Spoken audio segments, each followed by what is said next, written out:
সময় কখনো কারো জন্য অপেক্ষা করে না। মনে হয় যেন সুখের সময়গুলো দ্রুত চলে যায় আর দুঃখের সময়গুলোকে দীর্ঘ লাগে, কিন্তু আসলে সময় তার নিজের গতিতেই এগিয়ে চলে। তাই সময়কে ধরে রাখার বৃথা চেষ্টা না করে তাকে অর্থপূর্ণ করে তোলাই বুদ্ধিমানের কাজ। আজ যে সুযোগটি আছে, কাল সেই সুযোগটি নাও থাকতে পারে। আজ যে মানুষগুলো আপনার পাশে আছে, কাল সেই মানুষগুলো আপনার পাশে নাও থাকতে পারে। তাই প্রতিটি মুহূর্তকে গুরুত্ব দেওয়া, প্রিয়জনের মূল্য বোঝা এবং নিজের স্বপ্নের দিকে এক ধাপ এগিয়ে যাওয়াই বুদ্ধিমানের কাজ। সময়কে ধরা যায় না, কিন্তু সময়ের মধ্যে নিজের ছাপ রেখে যাওয়া যায়, যেমন কাজের মাধ্যমে, ভালোবাসার মাধ্যমে, সৎ কর্মের মাধ্যমে আর সুন্দর ব্যবহারের মাধ্যমে। সময় অনেকটা নদীর মতো। তুমি যদি নদীর তীরে দাঁড়িয়ে একই জলে দুবার হাত দিতে চাও, তা তুমি কখনোই পারবে না, কারণ যে জল একবার বয়ে চলে গেছে তা আর কখনোই ফিরে আসে না। তেমনি জীবনের প্রত্যেকটা মুহূর্ত একবারের জন্যই আসে জীবনে, আর সেই মুহূর্তটাকে আমরা যতই আঁকড়ে ধরতে চাই সে ততই দূরে সরে যায়। কিন্তু এর মানে এই নয় যে সময় নিষ্ঠুর, বরং সময় আমাদের শেখায় পরিবর্তনের সত্যি। সুখের সময়গুলো না দ্রুত ফুরিয়ে যায়, তাই বলে মনে হয় কি কষ্টের সময় যেন শেষে হতে চায় না। কিন্তু আসলে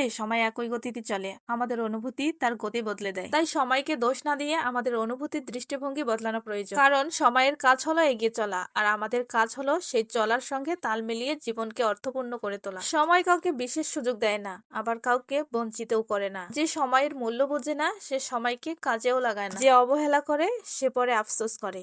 অনেকেই বলে আর একটু সময় পেলে ভালো হতো, কিন্তু সত্য হলো আমরা যে সময়টা পাই সেটাই যথেষ্ট, যদি আমরা সচেতনভাবে তা ব্যবহার করতে পারি। প্রতিটি সকাল নতুন সম্ভাবনা নিয়ে আসে, প্রতিটি সন্ধ্যা আমাদের মনে করিয়ে দেয় একটি দিন কমে গেল। আর এই কমে যাওয়ার মধ্যেই লুকিয়ে আছে জীবনের আসল সৌন্দর্য। যদি সময় থেমে যেত, তবে হয়তো আমরা পরিবর্তনের আনন্দ, নতুন অভিজ্ঞতার উত্তেজনা বা শেখার সুযোগে পেতাম না। সময়কে ধরা যায় না, কিন্তু সময়ের ভিতরে স্মৃতি তৈরি করা যায়। ভালো কাজ, ভালোবাসা, সততা আর মানসিকতার মাধ্যমে আমরা এমন কিছু সৃষ্টি করতে পারি যা সময়ের স্রোতেও মুছে যায় না। তো একদিন চলেই যাবে, কিন্তু তার কাজ, তার প্রভাব, তার ভালোবাসা রয়ে যাবে অন্যদের জীবনে। তাই সময়কে আটকে রাখার বৃথা চেষ্টা নয়, বরং সময়ের সাথে এগিয়ে চলার মাধ্যমে আছে জীবনের প্রসঙ্গ। আজকের মুহূর্তটাই আমাদের জীবনের সবচেয়ে বড় সম্পদ। গতকাল চলে গেছে, আগামীকাল এখনো আসেনি। আমাদের জীবনে সময়ের ছোট ছোট অংশগুলো দিয়ে গাথা কিছু হাসির, কিছু অশ্রুর, কিছু সাফল্যের, কিছু ব্যর্থতার। প্রতিটি মুহূর্তই একটা শিক্ষা, একটা অভিজ্ঞতা। আমরা যদি হারিয়ে যাওয়া সময়ের জন্য আফসোস করি, তাহলে বর্তমানের মূল্য হারিয়ে ফেলবো। কিন্তু যদি প্রত্যেকটা মুহূর্তকে আমরা উপলব্ধি করি, তাহলে সময় আমাদের অশ্রু নয়, বরং পথ প্রদর্শক হয়ে উঠবে।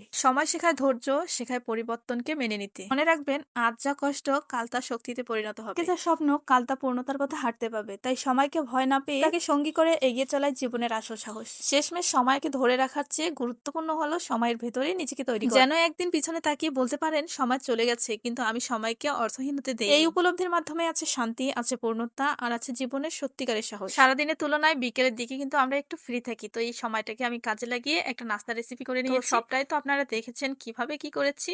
তো সবশেষে বলতে চাই যে আমার সম্পূর্ণ ভিডিওটা আপনাদের কাছে কেমন লেগেছে অবশ্যই সুন্দর সুন্দর কমেন্টের মাধ্যমে আপনার মূল্যবান মন্তব্যটা জানিয়ে যাবেন। আপনাদের সুন্দর কমেন্টগুলো আমাকে বেশি করে অনুপ্রাণিত করে। সবাই ভালো থাকবেন, সুস্থ থাকবেন। Thanks for watching. আল্লাহ হাফেজ।